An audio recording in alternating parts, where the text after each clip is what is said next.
Barbie.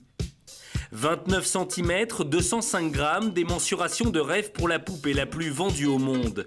Aux États-Unis, 90% des petites filles de 3 à 10 ans en possèdent au moins une. Alors, comment est née la première poupée mannequin?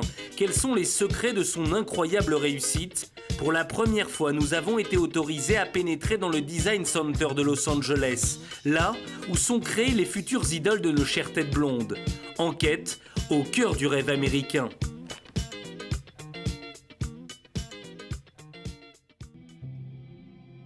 L'histoire de Barbie débute en 1959. Nous sommes dans le petit village de Astorn en Californie. Ruth Handler, qui possède une usine de jouets, vit ici avec son mari et sa fille.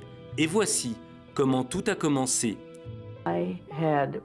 J'observais ma fille Barbara et ses amis qui jouaient pendant des heures par terre avec des poupées en papier.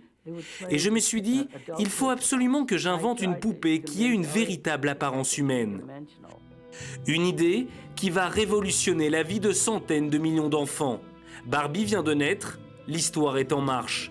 La première année, les 300 000 poupées qui portent le prénom de sa fille s'arrachent comme des petits pains au prix de 3 $.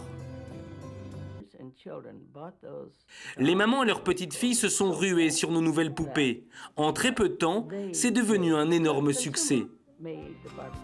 Et lorsque 2 ans plus tard, Ruth décide de créer un fiancé pour Barbie, il porte tout naturellement le prénom de son fils et s'appelle Ken. Comme ça, pas de jaloux dans la famille. Suivront 5 sœurs, des animaux, des voitures et un incroyable CV.